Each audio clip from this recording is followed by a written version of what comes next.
Bismillahirrahmanirrahim. Assalamualaikum warahmatullahi wabarakatuh. Saya Ainun Nisa, dosen program studi S1 Kebidanan di Stikes Medistra Indonesia dengan tugas tambahan sebagai Wakil Ketua 3 Bidang Kemahasiswaan dan Alumni. Latar belakang kualifikasi pendidikan saya Magister Kesehatan Masyarakat Bidang Kesehatan Reproduksi lulusan dari Universitas Respati Indonesia. Dalam kesempatan ini, saya ingin berbagi pengalaman dalam menjalankan Tridharma Perguruan Tinggi. Saat ini, saya diberikan amanat untuk mengampu 4 mata kuliah, yaitu Fisiologi Kebidanan, Asuhan Kebidanan Masa Nifas, Asuhan Komplementer dalam Kebidanan, dan Ilmu Sosial Budaya Dasar yang berhubungan dengan kebidanan dan kesehatan reproduksi wanita.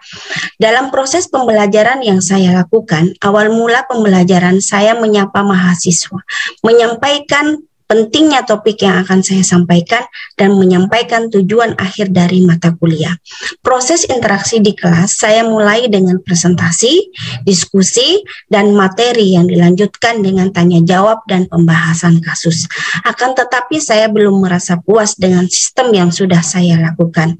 Sebab tujuan akhir dari mata kuliah yang saya ampu, mahasiswa diharapkan selain memahami harus mahir melakukan praktik. Maka dari itu yang saya lakukan adalah membuat model praktikum sederhana, mudah dibuat dan murah biayanya, sehingga mahasiswa bisa membuat sendiri dan bisa dipakai saat melakukan penyuluhan di wahana praktik, yaitu pantung perawatan payudara dan pantung teknik menyusui yang baik dan benar. Dalam hal perubahan yang saya lakukan, mahasiswa lebih antusias mengikuti proses pembelajaran. Bahkan nilai secara teori mendapatkan hasil yang baik dan skill mahasiswa menjadi lebih mahir saat diujikan di laboratorium dan lahan praktik. Dalam hal kedisiplinan, saya dan mahasiswa sama-sama mempunyai komitmen yang dibangun sejak dini, yaitu menjunjung tinggi nilai kejujuran, kedisiplinan, dan tanggung jawab. Contoh, disiplin masuk kelas atau room Zoom dan selalu on kamera. Tepat waktu di dalam mengumpulkan tugas, kejujuran dalam mengerjakan ujian, dan tidak melakukan plagiarisme. Dalam hal keteladanan, saya memberikan contoh secara nyata dalam meningkatkan kesadaran, kejujuran, kreativitas, inovasi, dan tanggung jawab, serta disiplin bahkan penerapan etika kehidupan sehari-hari dalam berinteraksi dengan mahasiswa dan tim dosen. Dengan berpakaian rapi, penampilan dengan penuh aura semangat, sopan, dan santun saat berkomunikasi, baik di dalam kelas atau room Zoom, di laboratorium, bahkan di lahan praktik. Dalam hal keterbukaan terhadap kritik, saya sangat terbuka menerima kritik baik dari mahasiswa dan teman sejawat, termasuk dari pimpinan perguruan tinggi melalui EDOM dan KPI. Salah satu contoh, jika saya melakukan kesalahan, saya tidak segan meminta maaf dan segera memperbaiki diri. Dalam hal usaha inovatif, saya sudah publikasi 4 buku bahan ajar ber-ISBN dan 5 haki diantaranya Bunga Rampai, Pokok-pokok penting ilmu kebidanan, Asuhan kebidanan masa nifas dan menyusui, Mengenal terapi komplementer dalam kebidanan, buku Ayah Asih dan Menyusui. Dalam hal konsistensi, pengembangan ilmu pengetahuan yang saya tekuni, yakni bidang kesehatan reproduksi, mulai dari pengampu mata kuliah, pengembangan bahan ajar, penelitian, dan pengabdian masyarakat. Dari buku yang sudah saya kembangkan, dilanjutkan kepada pengabdian masyarakat. Dari pengabdian masyarakat, saya berhasil mendapatkan penghargaan bimbingan mahasiswa dan penghargaan sebagai penulis buku. Berikut ini merupakan bukti pada saat saya memberikan materi. Bismillahirrahmanirrahim. Assalamualaikum warahmatullahi wabarakatuh. Alhamdulillah, kita pada hari ini bertemu kembali lewat Zoom. Setelah minggu lalu, kita sudah melakukan kontrak program mata kuliah konsep dasar asuhan pada masa nifas. Ya. Baik, sebelum saya mulai, saya ingin menyapa dulu. Bagaimana kabarnya hari ini semua? Mudah-mudahan sehat ya, dan tetap semangat mengikuti aktivitas sehari-hari, menjalankan aktivitas sehari-hari, terutama di dalam menuntut ilmu. Baik, pada hari ini ya kita akan membahas lagi mata kuliah asuhan kebidanan pada masa nifas, ya, di mana topik yang akan kita bahas hari ini adalah konsep dasar pada masa nifas dan menyusui. Baik, saya lanjutkan. Saya reminder dulu ya terkait komitmen kita bersama. Minggu lalu kita sudah sama-sama sepakat ini ya, bahwa pada mata kuliah asuhan kebidanan pada masa nifas dan menyusui itu kehadiran di ruang Zoom 15 menit sebelum proses pembelajaran dimulai. Fokus dan mempersiapkan diri dengan baik di depan laptop atau media yang dipakai saat ini. Jangan lupa berdoa sebelum materi kita mulai, kemudian mencatat pertanyaan setelah tayangan slide demi slide, dan memahami tujuan proses pembelajaran. Baik, pokok bahasan dan tujuan pembelajaran yang harus kita penuhi dalam pertemuan hari ini itu adalah definisi masa nifas, tujuan asuhan pada masa nifas, peran dan fungsi tanggung jawab bidan pada masa nifas, tahapan masa nifas, kebijakan program nasional pada masa nifas, asuhan kebidanan pada masa nifas yang berpusat pada prinsip woman center care yang berhubungan dengan kesehatan reproduksi. Yang topik bahasan yang terakhir yaitu perubahan fisiologi reproduksi dan non-reproduksi pada masa nifas. Nah, baik, saya akan sampaikan tujuan dari akhir pembelajaran kali ini itu adalah mampu memahami konsep dasar dan adaptasi fisiologi pada masa nifas dan proses menyusui. Kemudian mampu mengaplikasikan kebijakan teknis pada masa nifas dan menyusui pada ibu untuk meningkatkan kesehatan reproduksi wanita. Nah, baik, di sini saya akan mulai membahas mengenai definisi nifas itu ya, atau kita sebut bahasa medisnya itu adalah porperium. Nah, kita sama-sama tahu bahwa porperium itu terjadi setelah lahirnya plasenta.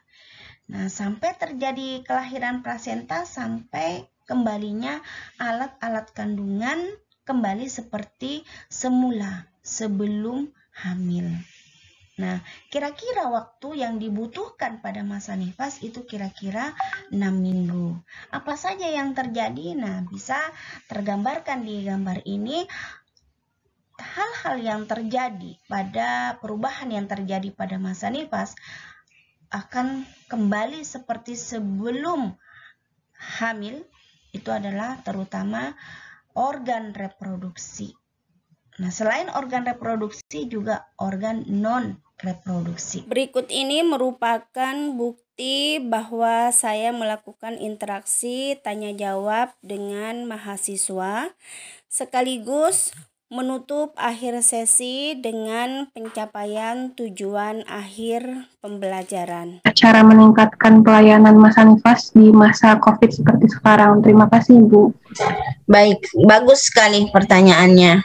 Ya, kita memang perlu banyak metode atau strategi dalam peningkatan masa nifas pada kondisi pandemi saat ini. Ya, kita tahu bahwa kita tidak boleh lepas dari pelayanan yang seharusnya kita laksanakan ya, seperti sebelum masa COVID.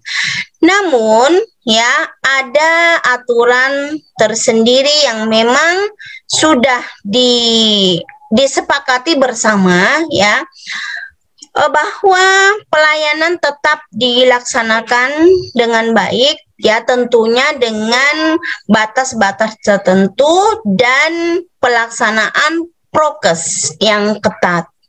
Nah, jika pasien mau berkunjung ke tempat kita, ya sebaiknya contoh ya yang sudah dilakukan oleh bidan-bidan itu komunikasi terlebih dahulu.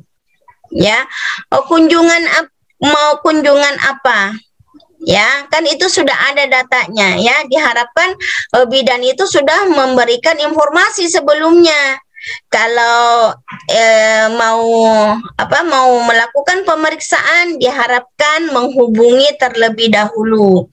Kemudian ada pembatasan jam praktek, ya, supaya pasien itu tidak numpuk, tidak berkerumun gitu ya. Itu diatur jadwalnya. Waktu kunjungan pas masa nifas itu kan ada waktu untuk kunjungannya ya Ibu. Nah, gimana kalau misalkan si Ibu nifasnya itu tidak ingin melakukan kunjungan karena dia ngerasa, oh ini anak bayi saya baik-baik aja, terus kondisi saya juga baik-baik aja, udahlah nggak usah kunjungan gitu. Itu sikap kitanya itu kayak gimana ya Ibu untuk memberitahu kepada pasien itu Ibu? Terima kasih ya, Bu. Ya, bagus sekali pertanyaannya. Nah, jadi makanya Ibu sudah sampaikan di pertemuan awal bahwa kita itu harus mampu memberikan edukasi dengan baik, ya, sehingga pasien itu mau melakukan apa yang kita sarankan, ya, apa yang kita sarankan. Jadi kalau ada pasien yang bersikap seperti itu, mengingat kunjungan pada masa nifas itu penting, ya, Ibu sampaikan minggu lalu itu adalah masa nifas itu ada masa kritis, ya. Jadi jangan sampai nanti pasien jika tidak mau melakukan kunjungan, dilakukan kunjungan ke rumahnya. Ya, dilakukan kunjungan ke rumahnya Ibu. Saat ini sudah 6 hari postpartum. Ini ada kunjungan, seharusnya Ibu melakukan pemeriksaan dan bayinya juga kita lakukan pemeriksaan termasuk imunisasinya. Gitu ya. Kan ada sebelum pulang, makanya itu dikasih penjelasan. Ya, nanti akan diajarkan anticipatory guidance, mempunyai hak mendapatkan informasi yang berkualitas. Gitu ya. Jadi wajib itu dilaksanakan. Ya, sampai 40 hari memastikan bayi dan ibu itu dalam kondisi sehat. Betul-betul sehat dan sampai ibunya itu ber-KB. Ya, bayinya tidak ada kendala pada saat menyusui. Gitu ya. Nah, itu yang kita harapkan. Nah, kira-kira begitu ya. Ya Ibu, baik Ibu, terima kasih. Baik ya. Baik, dari pagi sudah kita presentasi, kemudian kita tanya jawab diskusi, kemudian materi dari Ibu, dilanjutkan dengan tanya jawab diskusi juga.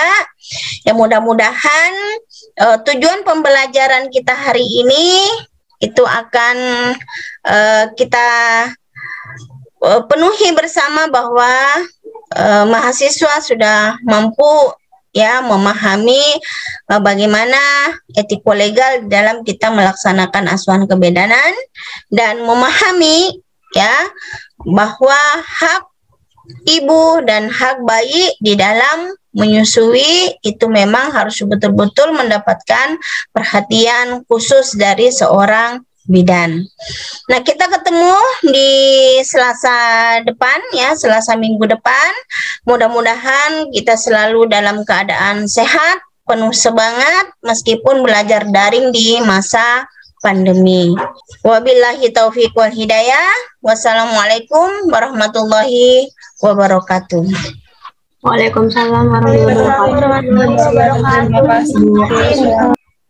Sekian deskripsi diri yang dapat saya sampaikan. Atas perhatiannya saya ucapkan terima kasih. Wabillahi taufik wal hidayah. Wassalamualaikum warahmatullahi wabarakatuh.